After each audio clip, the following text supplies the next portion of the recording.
We're joined now by Lisa Nandy, the Shadow Secretary of State for Levelling Up, Housing and Communities. Thank you very much for being with us. I just want to start with the report by the DCMS committee.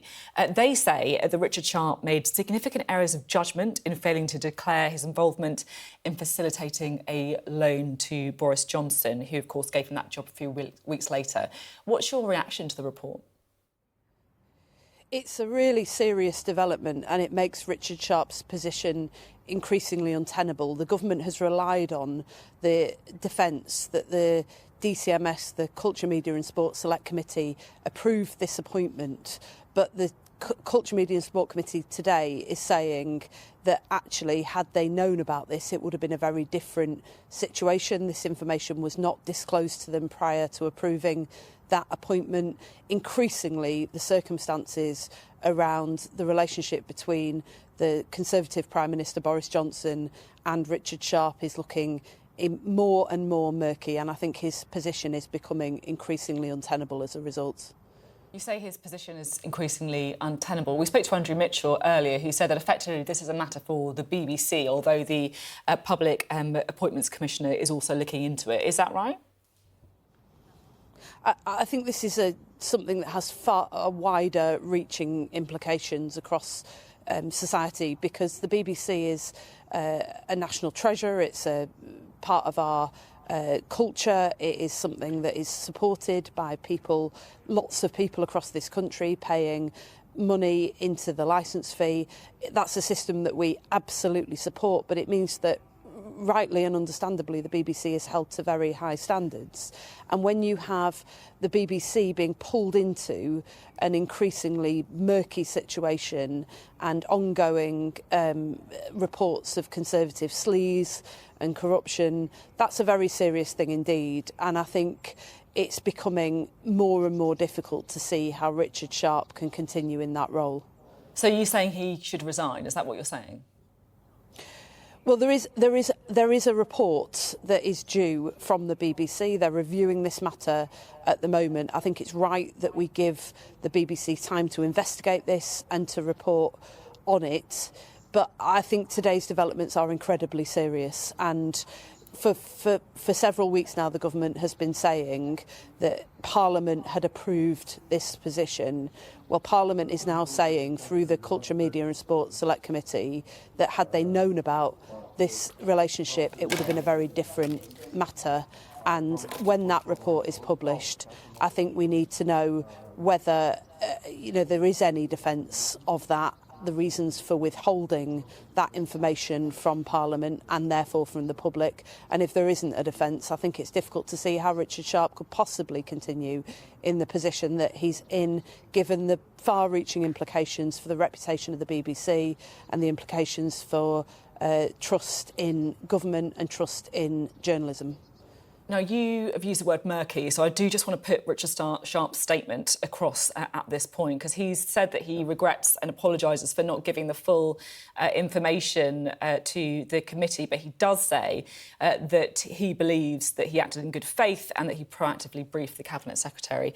The other point that I want to make is that, some people might be listening to this thinking, look, you only got a problem with this if it's Conservative supporters or Conservative donors who are in positions of power at the BBC. Whether it's James Purnell, Gavin Davies, Greg Dyke, they all had affiliations with Labour and jobs at the BBC. So is it just the politics that you don't like here? I don't think there was ever a suggestion that James Purnell or any of the other names that you mentioned facilitated personal loans for the Prime Minister while the appointment process was ongoing, and then withheld that information from Parliament at a pre-scrutiny committee session that was designed exactly to unearth these sorts of relationships. I don't accept that accusation at all. I think that the impartiality and integrity of the BBC matters. I'm a strong supporter and always have been of the BBC and the fact that it's publicly funded through the licence fee. I think it's one of the great strengths that Britain has, not least because I just heard your interview with Andrew Mitchell. You were talking about the increasingly unstable situation across the world, increasingly aggressive behaviour by China. The BBC World Service and other news outlets is a light on the hill for people all over the world, precisely because it is paid for and funded by millions of people across this country, and its integrity matters, and that's why this matters so much, not because it's a Conservative appointment, not because it's now mad in allegations of Conservative sleaze, but because it's being pulled into what is a very untenable position around this government, and that's not acceptable. Andrew Mitchell said that we should look at whether lessons could be learned from this. Do you think in the future it would be helpful if, for example, people who'd made donations to political parties were banned from public appointments such as this? Well, I mean, there's a huge, much bigger debate around donations to political parties. For my part, I represent a party that is funded by millions of people across this country who put their hands into their pockets every week and pay small sums in order to fund us. I'm very proud to do that. I think it's the cleanest money in British politics. I actually think the answer to this is not about the funding of political parties. I think the answer to this is that those of us in public life have to behave with integrity and decency, and if we don't, not only ought there to be robust standards that are upheld, and we ought not to be able to continue in public life, but also that we ought to face the electorate at the ballot box so that they can make a judgment. We've had 4 years now of this Conservative government mired in accusations, ongoing accusations of cronyism and sleaze, some of which have been proven. And I can't wait for the general election, because I think that this is really degrading every part of our political system, our journalism, trust in our institutions, and I think profoundly this needs to change. OK, just wanted to point out again from Richard Sharp's statement, he says that he didn't facilitate an introduction between Boris Johnson and Mr Blyth, and he wasn't involved in the arrangement of the loan. I'm really keen to talk as well about the other story that we've been covering a lot on Sky News, which is the devastating earthquake in Turkey and Syria. I mean, honestly, it's just mind-boggling, isn't it, what we are seeing unfolding before our eyes. Now, we know that Syria in particular, of course, has been particularly badly hit because of the devastation that that country was already facing. UK aid to Syria halved between 2020 and 2021. If Labour wins the next election, will you immediately restore the UK aid budget to 0.7% of GDP? We can't make commitments to immediately start funding our priorities in government. The reason that we can't do that is because we're likely to inherit the worst economic situation since the Second World War, because of a decade of Tory mismanagement of the economy. I'm standing here today in Nottingham, where local government leaders are gathering from across the country. That's one of the messages that I'll be giving to them today, and actually they know it, because right across the country we've seen cut after cut after cut, a consequence of the fact that we've got low or no growth in this country. Our priority is going to be to get the economy growing by transferring power out of Westminster and Whitehall to local leaders and business leaders in our community so that they can start making our economy work again. And as soon as it's practically possible, we will restore the 0.7% commitment. We believe that that is absolutely essential, not just to helping with the appalling situation in Syria and in Turkey that we're seeing unfolding on our screens, but also to safeguarding Britain's interests. It's not in Britain's interest to retreat from the world. We used to lead the world. Over the last 10 years, we've started to leave it. That will reverse under a Labour government. But when we make promises, your viewers should know that we will be sure that we can keep them. So you want to restore the path to 0.7% as soon as possible. I mean, it's basically the same position as the Conservatives then, isn't it? Well, I mean, I don't think, frankly, that the Conservatives have any intention of doing so. Boris Johnson abolished the Department for International They've said that they will restore it when fiscal circumstances allow, which is exactly the same position as Labour.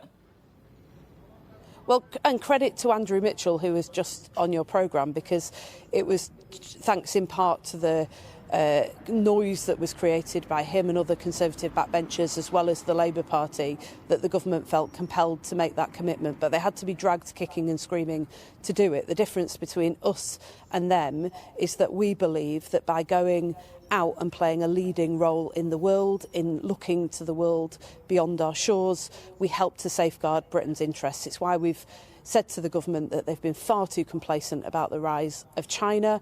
They've been far too unfocused about growing Russian aggression on our doorstep. And it's why just a moment ago you had Andrew Mitchell, a minister in government, saying that the government is now having to revise their 10-year strategy for how we relate to the rest of the world only a year after they published it.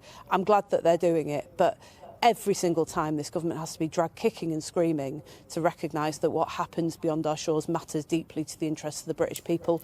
Our record in government shows otherwise, and when we're in government again, we will help to safeguard Britain's interests by reaching out to the world and leading, not leaving.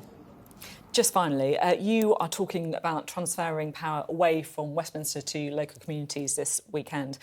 I guess my real question is, if you've had dealings with your local council, as I'm sure lots of people watching this programme will have, why on earth would you think that local authorities are any better at dealing with these issues than Westminster? Well, because if you look at the example from across the country, whether it's in Telford, where the Labour Council has gone out and secured millions of pounds worth of investment to create jobs and to skill up their young people to be able to get those jobs, whether it's Tracy Brabin, the Mayor of West Yorkshire, who has recently secured 1,000 jobs for Bradford by flying across the world and explaining the benefits of investing in her region. These are leaders who know their communities well, who are better placed to be able to drive economic growth and build thriving local economies. And instead what we've got is the absurd situation where they're going cap in hand to Westminster and Whitehall asking for small powers and resources in order to do the things they know that works. Today we've released a dossier that shows that this government is micromanaging to such an extent that they're even telling local authorities when and how to remove chewing gum from park benches. We think this country can do far better than that, and that's why we say that we're going to get the economy growing in every part of Britain so that young people in every community know that they can have the choices and chances that they deserve. Thank you very much indeed, Lisa Nandy there.